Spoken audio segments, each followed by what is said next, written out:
infrastructure, agriculture, energy, and healthcare sectors sectors critical to Africa's long-term development. This is the latest chapter in growing U.S.-Africa cooperation. You might remember the last summit was held in Dallas, Texas, back in May 2024. Now, with Angola hosting, it's clear the country is pushing to position itself as a central player in Africa's economic future.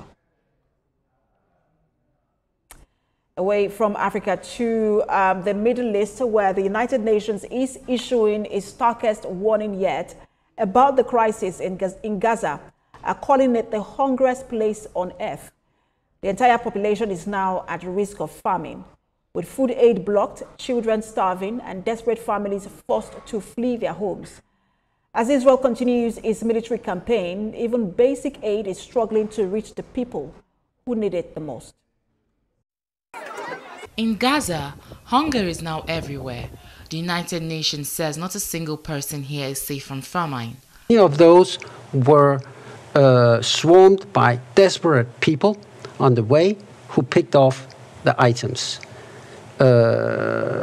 It's a survival reaction by desperate people who want to feed their families, themselves and their kids. And by the way, the aid that is on those trucks have been paid for by the donors to go to those people. So I don't blame them 1 second for taking the aid that essentially is already theirs.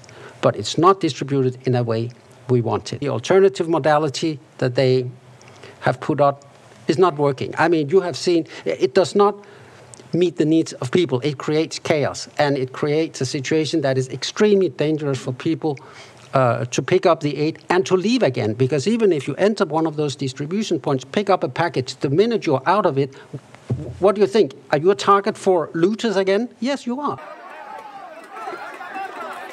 The United Nations says only a fraction of the aid approved by Israel is actually reaching Gaza. Of 900 trucks cleared to enter the Karim Shalom, fewer than 600 have been offloaded and even less distributed. In the north, no aid has arrived in days.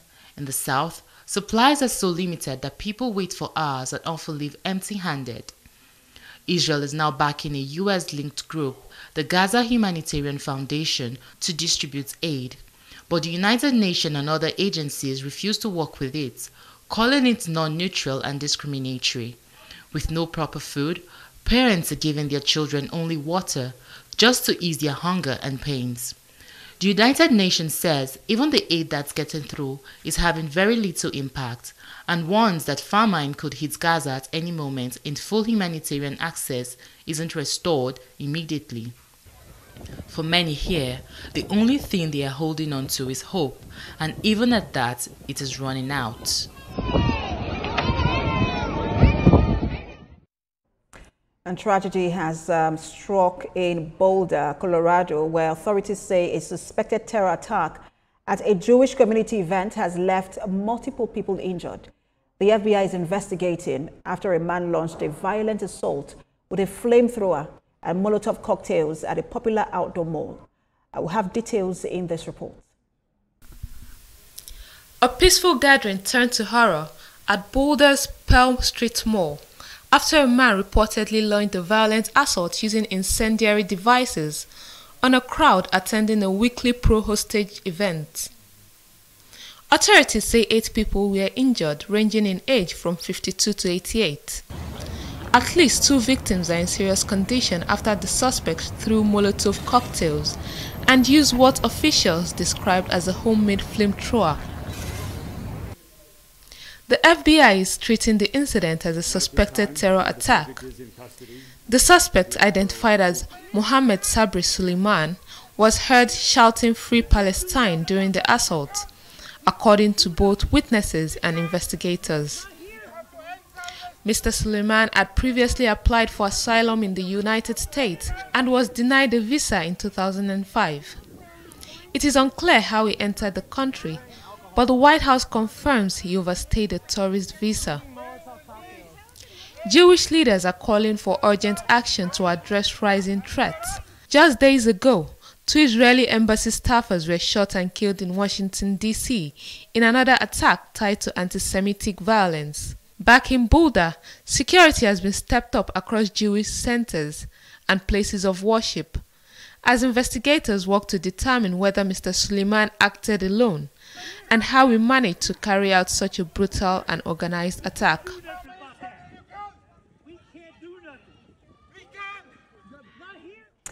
You're watching The What Now. We'll take a break and return with more stories in a moment. All right, before that break, let's turn to the Russia-Ukraine war, where officials have arrived at a palace in Istanbul for their second round of direct peace talks. This is just a day after Kyiv struck some of Moscow's nuclear-capable bombers. Kyiv launched 117 drones on military bases inside Russia on Sunday, after Moscow's largest ever aerial attack on Ukraine the previous night. The two sides are expected to discuss their respective ideas for what a full ceasefire and a longer-term path to peace should look like, amid stark disagreements and pressure from U.S. President, who has warned that the U.S. could abandon its role as a mediator if there is no progress. The last round of talks in Istanbul on May the 16th yielded the biggest prisoner swap of the war, with each side freeing 1,000 prisoners, but no sign of peace or even a ceasefire, as both sides merely stated their opening negotiating positions. Ukraine's Deputy Foreign Minister Sergei Kislyak earlier met with representatives of Germany, Italy, and the UK ahead of the meeting.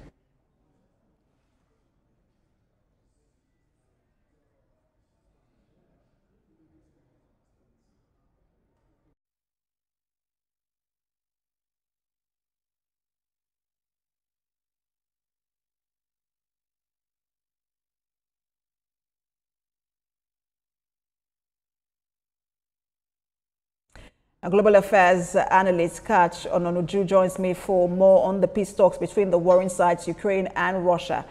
Good to have you join us, Kach. Thank you very much for having me. So Russia and Ukraine are now in Istanbul for the second round of talks, but both sides have very different idea of what a full ceasefire should look like, and as well as a longer-term path to peace. I just wanted to ask you if you wonder if both sides can reach a compromise and if a ceasefire agreement is achievable. How do you think these negotiations will advance? Well, I would say the ceasefire is achievable. But what you're seeing right now in the theater of war is a last-minute grab at advantage. You had the way the Western media is announcing Ukraine's attempt to use drones to inflict pain on Russia. And of course, Russia's attempt to totally take control of places like Kursk and other areas that they already do not have a very strong advantage. Yes, the negotiations are on, but of course, on the battlefield, the different parties are trying to gain as much land as possible and as much advantage as possible, which they could use to bargain. But then, if you ask me, I will tell you, we already know what the outcome of the war is. Russia has won. The game right now is how much territory is Ukraine willing to accept as a status quo in regards to what it has lost. But don't forget, it starts this in saying it is not willing to recognize Russia's occupation of a lot of territories. But people like the United States and the rest are telling them, come be realistic. You have lost eastern Ukraine, and probably if you don't take time, you'll be looking at Odessa and the other parts. There's no way you can get back Crimea. Don't forget, Crimea is headquarters for the Russian Navy. It's been that since 1775, when Russia took Crimea from the Ottomans and then made peace with the Cossacks, and then did transport a lot of Russian populations to go live there. And that already was in Russian hands before the 1954 move by the president of the Soviet Republic, who that time was a Crimean. And I mean, he was a Ukrainian, and he ceded Crimea to Ukraine. There is no way Ukraine will get the things it wants. It will definitely will need to agree to the ceasefire, recognizing Russia's gain and Russia's seizure of territories it can never get back. So let's look at what both sides, because you have said that a ceasefire is achievable, but let's look at what both sides are requesting. For Ukraine, it is requesting a complete and unconditional ceasefire, a release of prisoners, a return of abducted children. For Russia, they are requesting a complete and as well as unconditional, sorry, I missed that, maintaining control of 4 Ukrainian regions like Crimea, regime change in Kyiv, and then no Ukrainian NATO membership. I wonder if there is, I mean, when you look at the regime change rather in Kyiv, I don't see Ukraine agreeing to that. So I'm wondering, is there really going to be a ceasefire with this very extreme and very widely different requests from both sides? On the side of Russia, there is no new requirement. The only thing that's new, going back to 2014, going back to the Oslo peace talks, is a requirement for new regime change, which is a reversal of the U.S. gain of 2014, when it now did the coup, which the Trump administration has agreed that there was a U.S. coup that brought in, the Maidan revolution that brought in Zelensky. And that is the only thing new in the Russian request, because the other parts of it are things we already know. They will not give up Crimea. They will not give up the eastern regions that it already has, where, if you ask me, Russian law has already brought those parts of Ukraine into the Russian Republic. And then you're talking about the 4th area, which is Crimea. So I don't see any way Ukraine will get that. All right. As Mr. for the Donoju, issue apologies, I need to put you on hold. We need to go on a break and then return and continue this conversation. All right, so we'll take a break now. When we return, we'll continue that conversation with Mr. Ononoju and also bring you other stories around the world. Stay with us.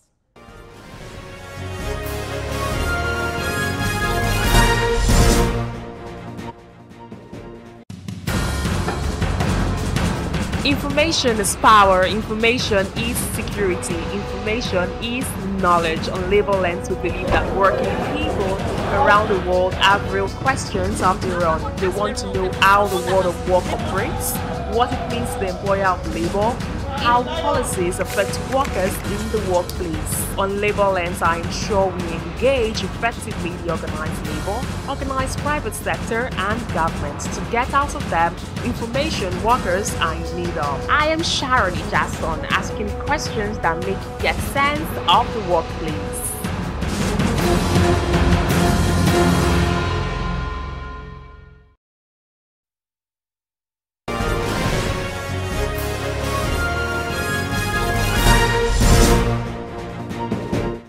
All right, thanks for staying with us. You're watching The World Now. We're staying on our coverage of the peace talks, second round of peace talks between Ukraine and Russia now in Istanbul. We've been speaking with global affairs analyst Kat Ononoju. He's joining us via Zoom.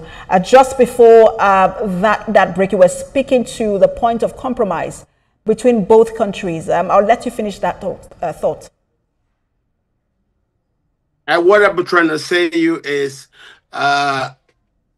there is no way, there's nothing new. What Russia wants is simple. The only new thing you've seen there is regime change. Leading up to this crisis, the reasons for this crisis are well understood. And that is, Ukraine should not attempt to seek NATO membership. That it will never happen. I can tell you for free. Ukraine will never be a member of NATO. It has to find a way to stay non-aligned and not join anybody. There's no way Russia will allow the stationing of US and Western missiles on the Russian border. So that will not happen. It has to go back to the 2010 Ukraine law that says that Ukraine has to remain as neutral as Switzerland. That is what is required. And the US should understand, when it did promise Mr. Gorbachev that as a condition for Gorbachev's pulling out Russian forces from Eastern Germany, that NATO will not expand towards the east. It is breaking of that promise that has brought us where we are today. So I believe we're going back to that agreement. Ukraine stay neutral, even though Russia has advanced far more than it promised during the time that Russia was going to pull out. NATO has and let's talk about advancing, Mr. Nonju. If you look at you were talking about the Ukrainian attack earlier on Russia's nuclear-capable strategic bombers. It's the first time that we're also seeing Ukraine managing to infiltrate Russian territory. Some influential war bloggers in Russia are saying that, look, Moscow needs to deliver a very fearsome retaliatory blow against Kyiv.